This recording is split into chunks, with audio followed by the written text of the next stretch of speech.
자, 소방공무원 수험생 여러분 안녕하십니까? 소방학개론 강의를 담당하는 이종우라고 합니다.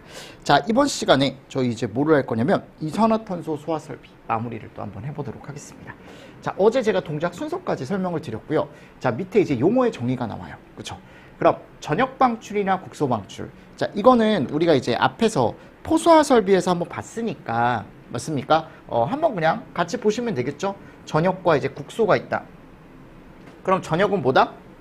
아니, 여기 가보면 밀폐 방호구역 전체에다가 우리가 소화약제를 방출하는 방식이다. 그죠?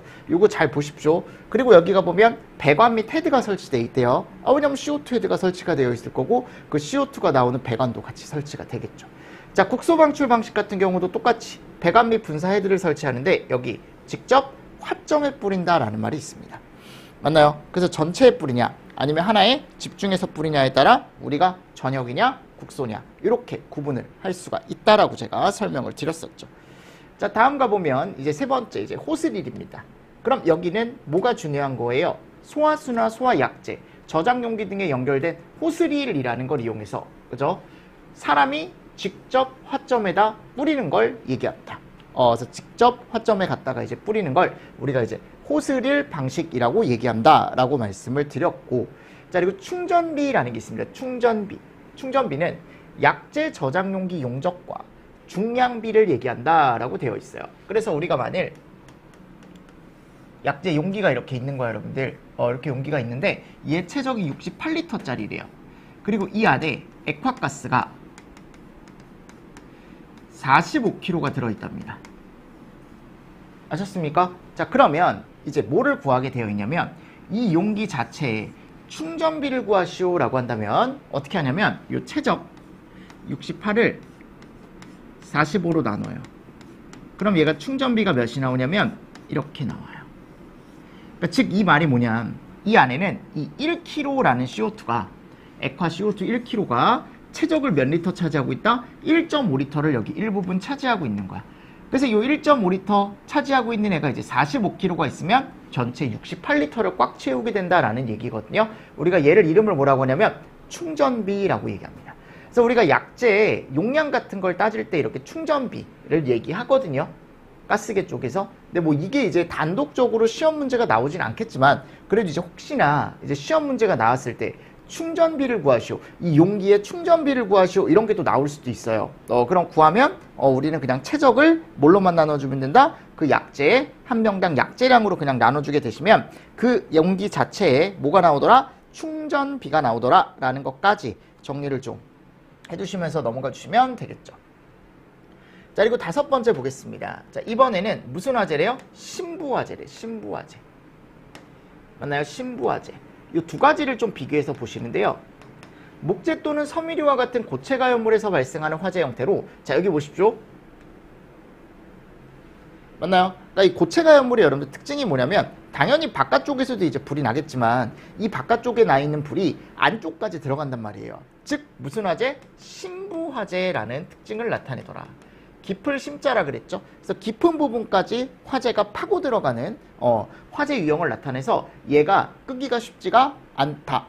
맞습니까? 끄기가 쉽지가 않습니다. 자, 표면화재. 가연물질의 표면에서 연소하는 화재다. 표면. 그러니까 이런 것들은 우리가 이제 보통 얘기했을 때 유류화재. 유류화재는 깊은 곳까지 불이 안 나죠. 보통 표면에서 이제 끝나죠. 맞죠? 그럼 얘가 더 불을 끄기가 힘든 거예요. 맞습니까? 그래서 CO2 같은 경우가 우리가 예전에 이제 기준 같은 데 가보면 지금도 마찬가지예요. 얘를 몇 분 동안 뿌리라고 되어 있냐면 한 7분 동안은 뿌려야 불이 꺼진다라고 얘기를 해요. 신부는. 표면화재는 1분이면 불이 꺼진다라고 얘기합니다. 이게 법적으로 정해져 있는 방사 시간이라는 게 있어요. 근데 우리 이제 소방학개론 공무원 하시는 분들은 굳이 여기까지 들어가실 필요는 없어서 그냥 우리는 CO2가 신부화재를 조금 더 못 끈다. 신부화재를 조금 더 못 끈다. 오히려 표면화재를 더 잘 끈다. 겉불꽃은 잘 끄지만 속불꽃은 잘 못 끈다고요. 그래서 이 속불꽃을 잘 끄는 소화역제가 이제 뭐냐면 우리가 보통 얘기하는 수계, 물 쪽이 되는 거죠. 그래서 가스계는 속불꽃보단 뭐를 잘 날리냐면 겉불꽃을 잘 날려요. 아셨죠? 그래서 이런 것들 잘 보시고, 자, 교차 회로 방식 이거 꼭 읽어보십시오. 이거 그냥 단독으로 물어볼 수 있거든요.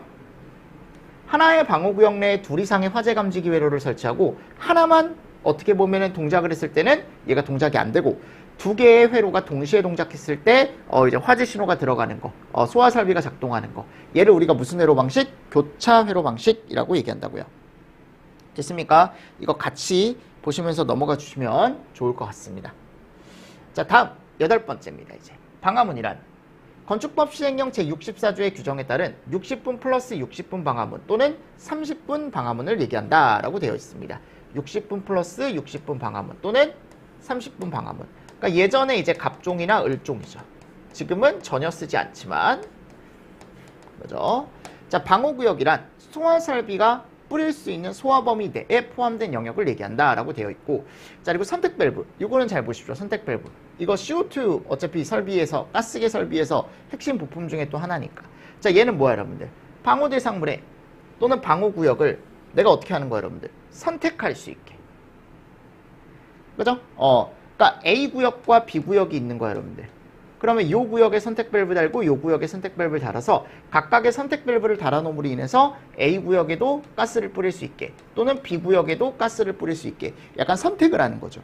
그러니까 A, B 동시에 우리가 약재를 뿌릴 이유가 거의 없다고요. 어차피 불은 A 구역에서 나든 B 구역에서 나든 어차피 한 곳에서 불이 날 거니까 그 한 곳만 어떻게 보면 약재를 뿌려주면 되는 거죠. 그죠? 그래서 방호구역이나 또는 방호대상물을 선택하는 밸브를 우리가 무슨 밸브라고 얘기한다? 선택 밸브라고 얘기한다. 자, 그리고 11번 설계농도라는 게 있습니다. 설계농도. 방호대상물이나 방호구역의 소화약재 저장량을 산출하기 위한 농도로 소화농도의 안전율을 고려하여 설정한 농도를 얘기하고, 소화농도란 규정한 실험 조건의 화재를 소화하는 데 필요한 소화약재의 농도. 그죠? 그래서 우리가 얘를 이론 농도라고 얘기해서 앞에 약재 쪽에서 우리가 이런 공식을 배웠어요.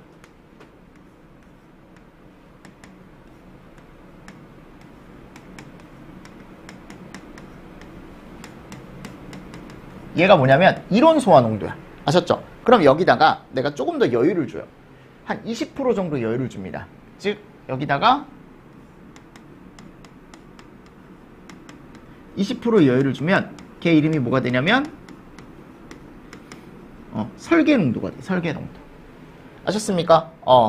그래서 요 이론 농도에다가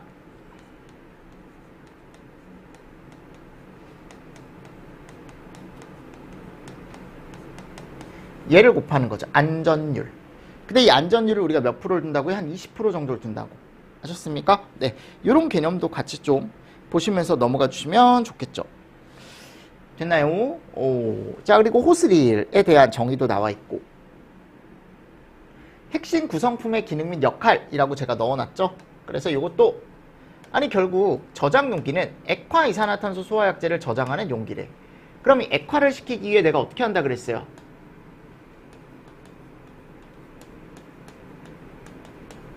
맞죠? 자, 그리고 기동 용기, 이게 어떻게 보면 핵심 부품 중에 하나죠. 기동 방식 중 가스압력식에서 사용되는 용기로 질소 또는 이산화탄소가 용기 내에 저장돼 있다. 근데 보통 일반적으로 질소를 많이 사용하죠.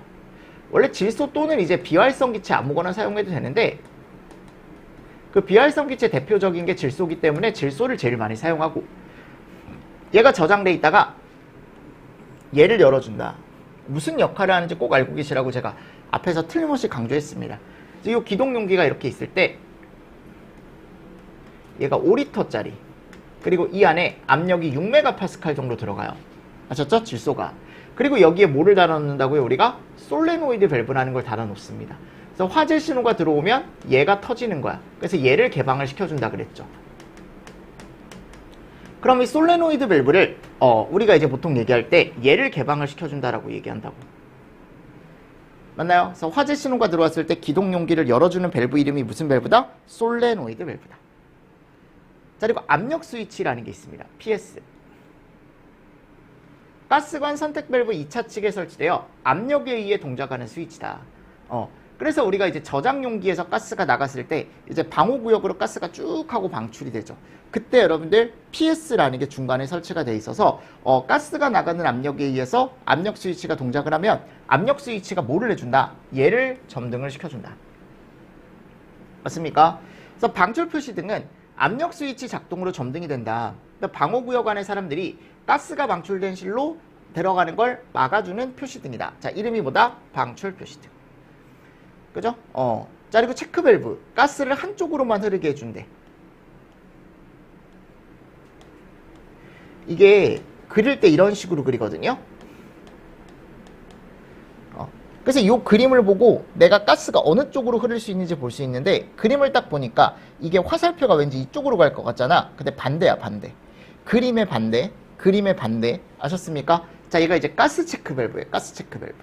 자, 근데 우리가 이제 얘기했을 때 수계 소화 설비 쪽에 가보면 이런 체크 밸브가 있어요. 생긴 게. 요게 이제 수계 쪽에 달리는 체크 밸브거든요.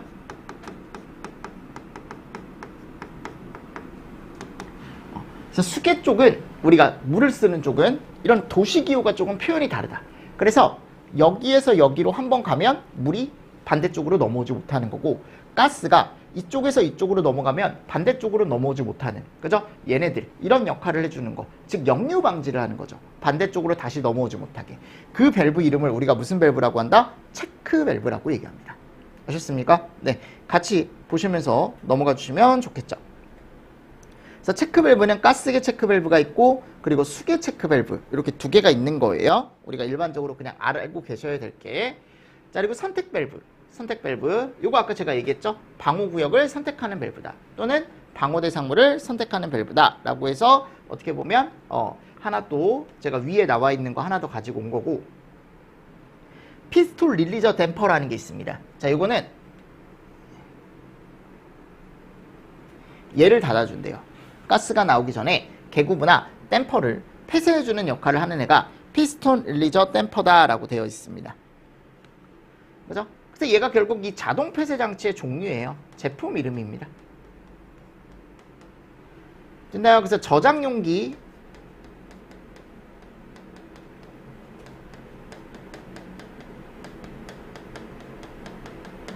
얘를 이용한다 그랬죠. 가스 압력을. 자, 사이렌은 뭐예요? 방호구역 내 사람들에게 화재 사실을 알려준다.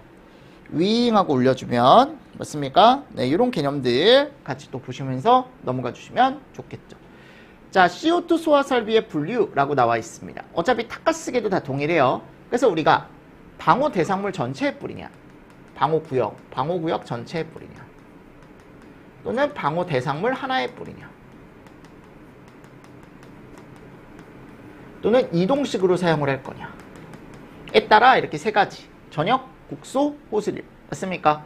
자, 그리고 소화약제 저장 방식에 따른 분류는 내가 CO2를 고압식으로 저장할 수도 있고 저압식으로 저장할 수도 있는데, 원래 이 차이가 여기에 따라 달라지긴 하거든요.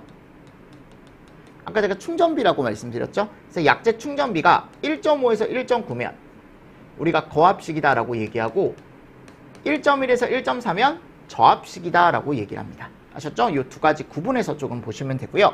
자, 그리고 기동 방식에 의한 분류가 나와 있습니다. 그래서 수동으로 기동할 거냐, 아니면 나는 자동으로 설비를 동작시킬 거냐.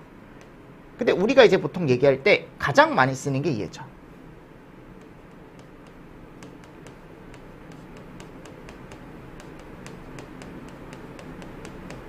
자, 무슨 가스 압력? 질소가스 압력에 의해서 동작을 할 수 있게. 그래서 질소가스 압력에 의해서 뭐가 열리고, 선택 밸브가 열리고, 뭐 저장 용기가 열리고, 이런 식으로 제가 얘기했었죠. 그죠? 그래서 가장 많이 쓰는 방식이고, 국내에서 이거는 거의 쓰지 않습니다. 그러니까 전기식은 이거만 참고로만 알고 계세요. 얘네 기동 용기가 없고 그냥 아까 CO2 저장 용기 있죠. 거기다 그냥 전자개방 밸브를 직접 달아놓는 거야. 솔레노이드 밸브를. 아셨죠? 그래서 신호가 들어가면 그냥 저장 용기가 바로 터지게. 자, 기계식 같은 경우는 그냥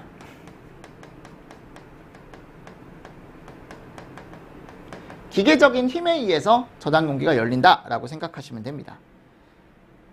됐습니까? 이런 것들은 뭐 뒤에서 다 똑같이 간다. 가스계에서. 그래서 여기 챕터 9와 챕터 10은 제가 최대한 간단하게 넣어놨죠. 그래서 한론 소화약제를 이용해서 우리가 설비를 만들면 한론 소화 설비.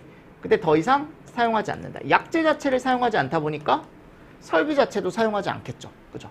자, 할로겐화합물 불활성 기체 소화 설비. 자, 이것도 약재 위주로. 그러니까 얘네 두 개는 앞에 우리가 배웠던 약재 위주로 보시면 돼. 그래서 약재론에서 정리했던 거 위주로 보시면 되고, 그럼 여기 설비에서 보실 것, 뭐 이런 것들 약재에서 제가 얘기 드렸죠.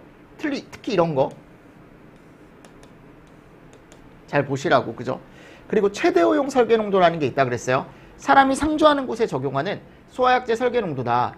인체에 영향을 미치지 않는 농도를 우리가 뭐라고 얘기한다? 여기서 얘기하는 허용 설계 농도라고 얘기한다고.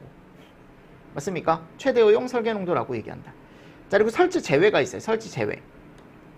그럼 얘는 할로겐 화합물 및 불활성 기체 소화 설비에 설치를 하지 않는 장소. 사람이 상주하는 곳이다. 근데 허용 설계 농도를 초과했다. 그럼 이거는 독성이 너무 세다라는 거야. 그럼 사용하면 되겠어, 안 되겠어? 안 되겠죠. 그리고 삼류와 몇류? 오류. 맞습니까? 삼류와 오류 위험물을 사용하는 장소다. 다만 소화 성능이 인정되는 위험물은 제외다라고 나와 있죠. 그쵸? 맞죠? 요거 잘 보시면서 넘어가 주시면 좋을 것 같습니다. 자, 다음 이제 분말입니다. 챕터 11. 자, 분말은 이것도 약재 위주로 정리하시면 돼요. 이게 잘 안 쓰기 때문에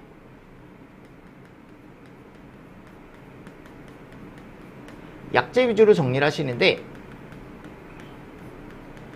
얘가 있다 그랬죠. 그죠? 1종에서 몇 종 분말? 4종 분말. 즉 얘를 그냥 설비로 가지고 온 거예요. 아래에. 그래서 분말 소화 설비는 분말 약재 탱크에 소화 약재를 충전을 하고 약재를 외부로 밀어내도록 하는 약재 추진용 질소가스의 힘에 의해 분말 탱크에 충전되어 있는 약재를 헤드를 통해 방호 대상물에 방사하여 소화하는 설비다. 소화 약재와 가압가스의 충전 상태에 따라 축압식과 가압식이 있고, 표면화재, 연소면이 급격히 확대되는 인화성 액체, 즉 B급 화재에 적합하다라고 되어 있습니다. C급도 사용을 할 수 있습니다. 그러면 여기에 갔을 때 얘는 뭐를 보시냐면 탁가스계에 없는 구성요소만 조금 잘 보시면 되는데, 자, 보시면 제어반 쪽에, 그죠? 신호가 들어갔대. 예를 들어.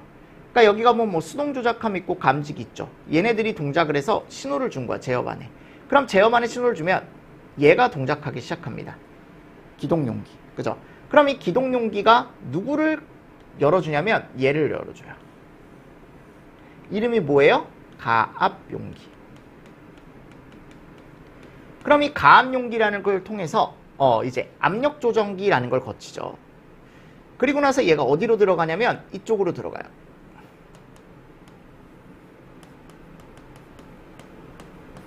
맞습니까? 자, 그리고 이 분말 용기가 여러분들 얘가 열려. 주밸브. 얘가 꼭 열려야 돼요. 주밸브라는 게 열리게 된다면 분말이 나가게 되는 거죠. 가서 선택 밸브 열린 곳으로 분말이 어떻게 되는 거예요? 이제 쏟아진다라고 생각하시면 되겠죠. 맞나요? 이런 식으로 이제 생각을 해주시면 되는데, 이 분말이 여러분들 중요한 이유가 뭐냐면, 중요한 몇 가지가 뭐냐면 여기에 특이한 것들이 있더라. 자, 일단 기본적으로 얘는 분말이기 때문에, 고체 분말이기 때문에 가압식이라고 하면은 얘가 있어야 된다. 가압용기.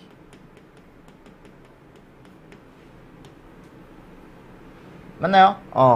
그리고 여기에 기동이 뭐야? 기동이에요, 여러분들. 기동용기가 있는데, 이 기동용기는 우리가 앞에서 얘기했던 얘예요. 질소가스. 아셨죠? 근데 이 가압용기 있죠? 가압용기에는 질소가스도 들어가고 CO2도 들어갑니다. 이것도 CO2도 들어갈 수는 있어요. 근데 보통 질소가스를 쓴다 그랬죠? 근데 여기는 가압용기에는 질소가스나 CO2를 사용을 해서 밀어주는 거예요, 여러분들.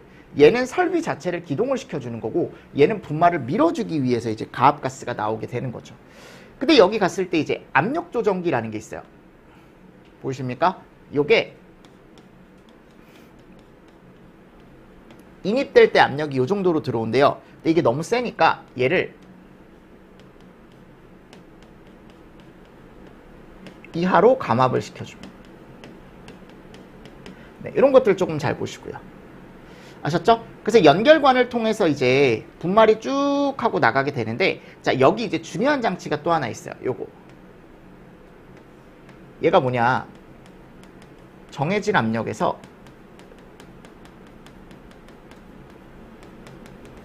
얘를 개방해주는 애입니다.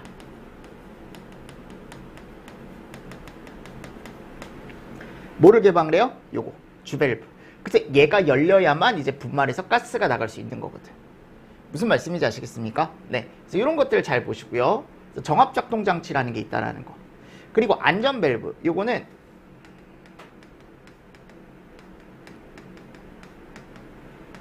설비 자체에 과압이 걸리면 동작을 하는 애입니다. 그러니까 안전하게, 우리가 설비 자체를 안전하게 사용할 수 있게 설치하는 애고, 그리고 요 분말 저장용기. 얘 설치한다 그랬죠? 1종에서 4종 안에다 넣어놓는 거고, 그리고 얘 이름은 뭐야 여러분들? 청소 밸브. 그래서 사용하고 남은 분말을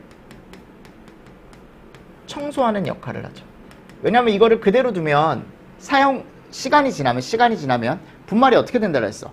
굳는다 그랬잖아요. 그쵸? 이거 예전에 제가 다 설명드렸었거든요. 그래서 이런 개념들 같이 좀 보시면서 넘어가 주시면 좋을 것 같습니다. 그래서 핵심 부품이 이런 애들이 있다고요. 이런 애들이 있고, 뭐 하나 더 보면 이런 애들. 이 클리닝 밸브가 여러분들 청소 밸브예요. 이게 똑같은 겁니다. 배기 밸브. 얘는 설비를 다 사용한 후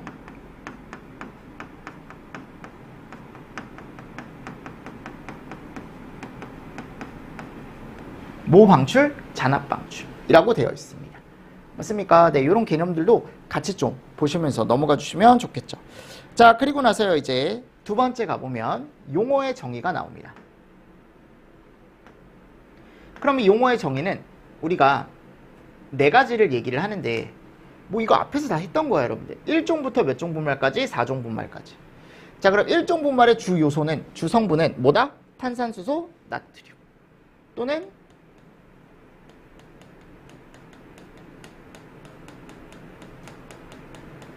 그죠? 맞습니까? 같은 얘기죠. 2종 분말은 탄산수소, 칼륨.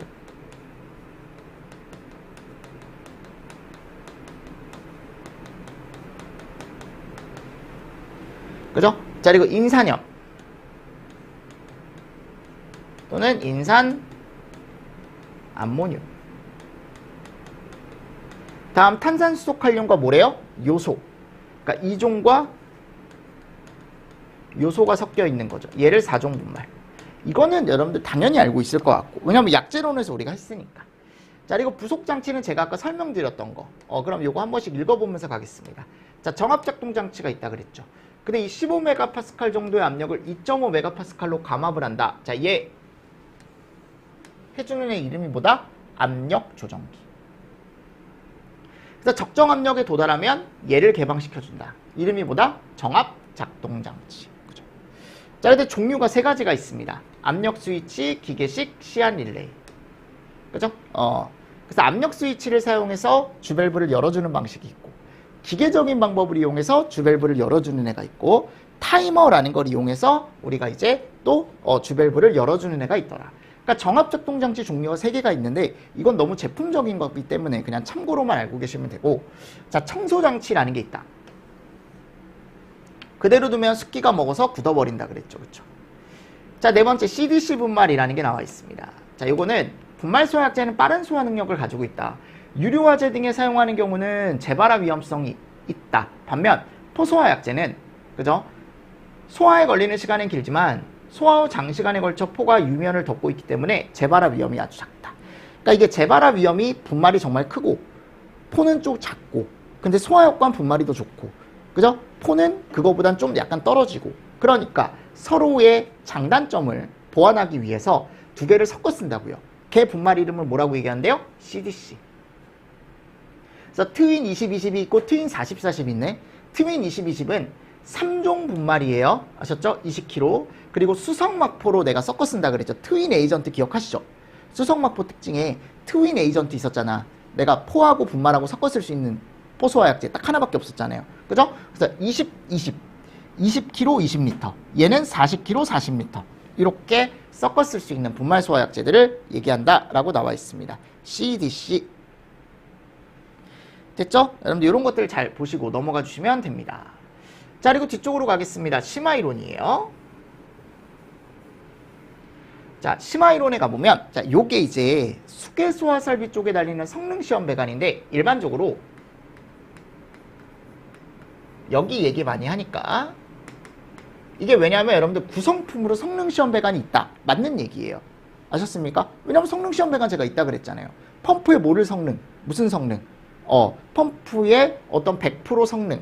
그죠? 또는 100% 성능이라고 하면 뭐 유량도 있을 수 있고 압력도 있을 수 있고 걔를 제대로 낼 수 있는지 확인하는 실험을 하거든요. 그 시험을 할 수 있는 배관이 성능시험 배관이에요. 보이십니까? 그래서 여기서 시험을 3가지를 해요. 우리가 이 펌프가 제대로 돌아가고 있는지 시험을 하는데 3가지를 시험하는데 체절점이라는 걸 시험하고 아셨죠? 그리고 운전점이라는 걸 시험하고요. 또는 전격점이라고 얘기합니다. 또 마지막으로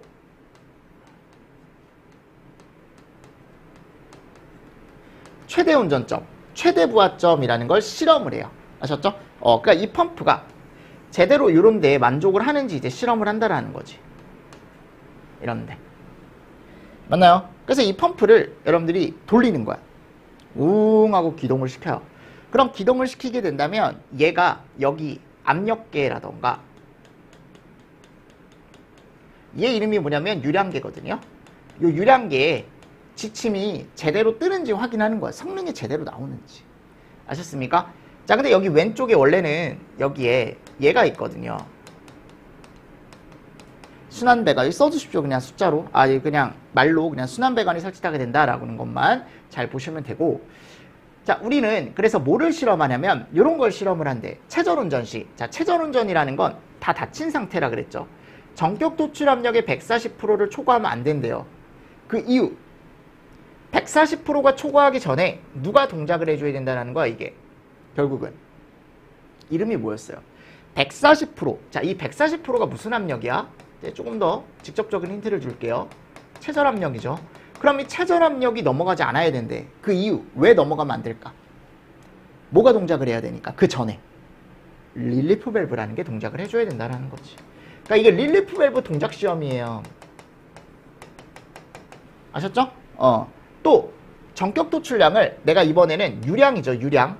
이게 유량이에요. 유량을 150%를 흘렸을 땐 압력이 너무 저압이 되면 안 되고 65% 이상이 돼야 된대. 그럼 이 150에 65가 뭘 얘기하는 거냐면 우리가 보통 얘기하는 요거 얘기하는 거예요. 요거 최대 운전. 그죠? 그래서 이런 것들을 시험할 수 있는 성능 시험 배관을 설치하래요.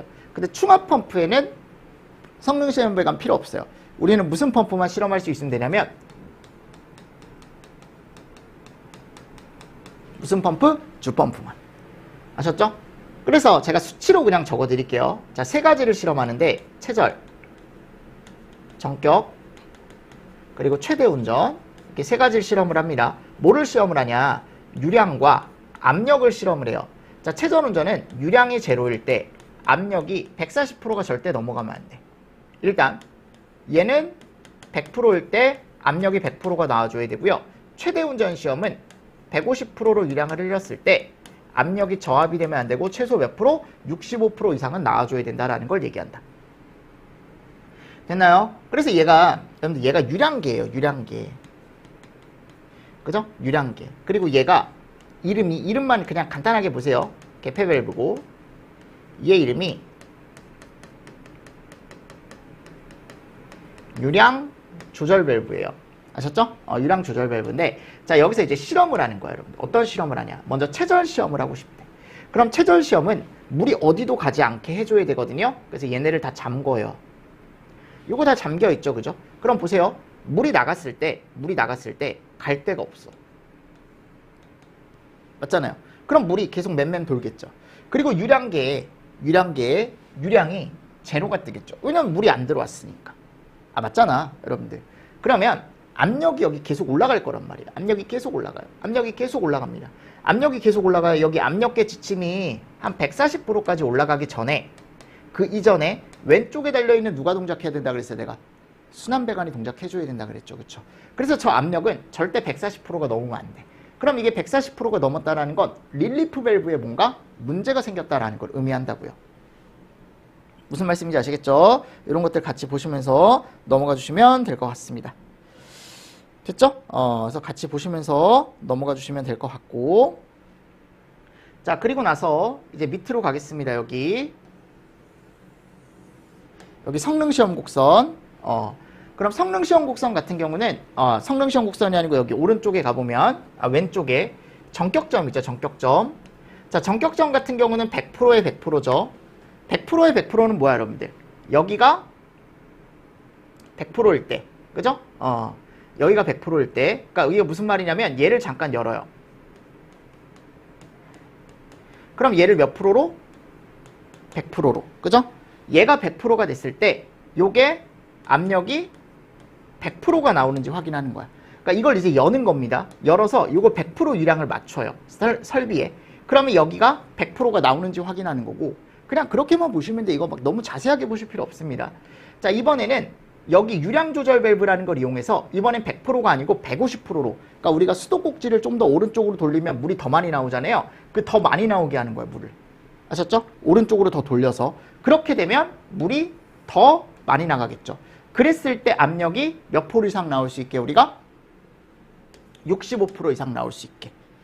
아셨죠? 그래서 이런 것들 같이 좀 보시면서 넘어가 주시면 좋을 것 같습니다.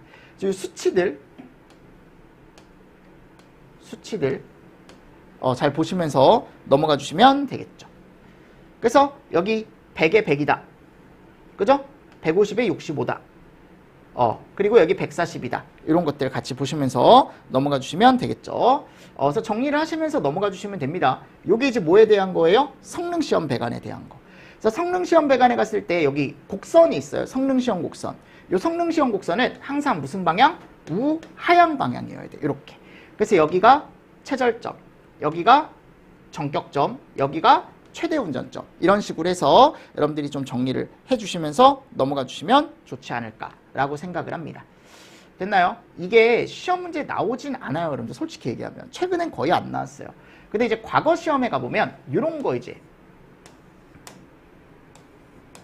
동그라미 쳐서 여러분들 가로치기 채우는 문제 같이 좀 정리를 해주시면 되겠죠. 자, 그리고 나서 이제 두 번째 뭐가 나와요? 이제 시험 장치가 나옵니다. 시험 장치. 자, 요거는 뭐의 성능을 시험하는 장치냐면 스프링클러의 유수 검지 장치. 근데 얘는 습식 스프링클러 설비와 건식 스프링클러 설비와 부합식에만 설치한대요. 즉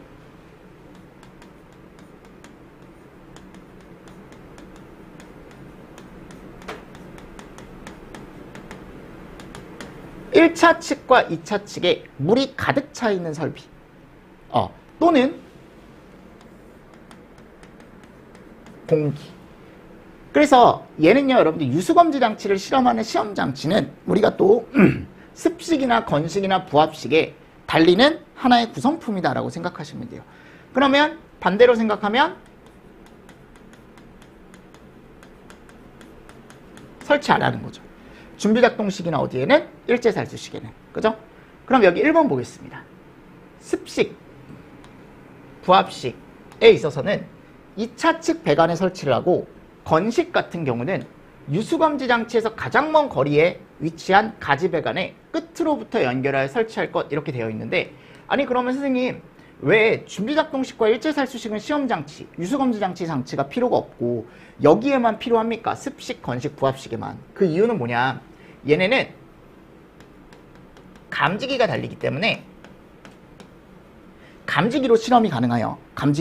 감지기의 작동으로 이제 실험이 가능한데, 부합식도 선생님 그러면 감지기가 달리지 않습니까? 근데 걔는 물이 꽉 차 있기 때문에 그거를 평상시에 시험하기가 쉽지가 않아요. 근데 얘는 2차 측이 비어 있잖아요. 그러니까 2차 측이 비어 있기 때문에 그냥 단순하게 작동 여부를 확인할 수 있다라는 거. 그냥 그 정도만 알고 계시면 되고, 얘네들 특히 습식 있죠.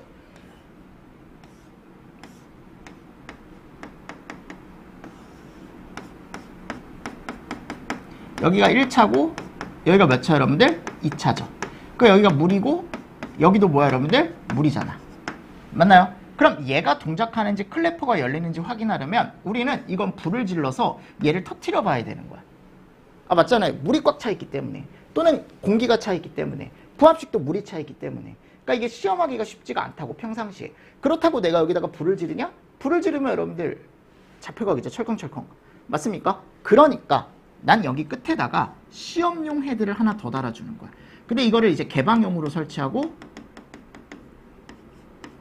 밸브를 이렇게 설치를 하는 거죠. 밸브, 개폐 밸브. 맞나요? 그리고 여기다가 우리가 이제 압력계 같은 걸 이렇게 달아놓고 실험을 하는 거야. 내가 얘를 열어주면 물이 나오겠죠. 그럼 이게 평상시에 우리가 이제 상태가 아니고 불이 났을 때 상태가 되는 거죠. 왜냐면 물이 쏟아져 나오니까 얘 깨진 상태처럼 이제 되겠죠, 그죠?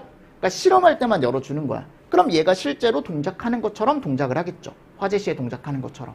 그래서 여기 보시면 습식과 부합식은 2차 측 어딘가에 설치하래. 여기 2차 측, 물이 넘어오는 측. 근데 건식은 꼭 가장 먼 거리의 가지배관 끝에 설치하래요. 여러분들 이런 것들은 설치 기준이에요. 한번 읽어보시면 돼요. 대신에 여러분들이 시험장치라는 게 달린다라는 것만 아시라고. 됐습니까? 같이 좀 보시고 넘어가 주셔라. 자, 이 경우 유수검지장치 2차 측 설비. 자, 이거 보세요. 2840L가 초과한대. 2차 측 최적이 그만큼 크다라는 거예요. 그럼 그만큼 공기량이 많다라는 거거든. 그럼 이렇게 공기량이 많을 때는 어떻게 하래요? 1분 안에 물이 나갈 수 있는지도 확인을 하래. 즉 공기가 1분 안에 빠져서 물이 잘 넘어오는지도 확인하래요. 읽어보시면 돼요.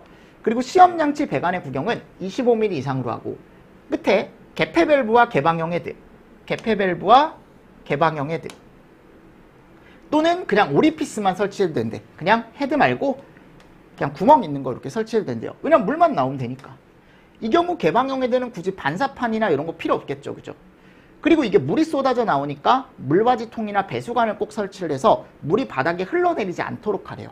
그럼 물바지통이나 배수관을 설치하고 싶지 않다라고 하면은 어떻게 하래요, 여러분들? 우리가 이제 보통 얘기할 때 여기 보시면 목욕실, 화장실 또는 그 밖의 곳으로 배수 처리가 쉬운 장소에 설치를 하래요. 맞죠? 어서 이런 개념도 같이 보시면서 넘어가 주시면 좋을 것 같습니다. 됐나요? 그래서 뭐를 알고 계시냐면 습식, 건식, 부합식에만 뭐가 달린다? 시험장치가 달린다라는 거 여러분들이 좀 잘 알고 계시면서 넘어가 주시면 좋을 것 같습니다. 됐죠? 자, 다음 이제 세 번째가 보면 이제 고점포 방출구 설비가 나와 있는데 그거는 조금 쉬었다가 제가 또 설명을 한번 드려보도록 하겠습니다. 아셨죠? 자, 이번 시간도 수고 많으셨습니다. 수고하셨습니다.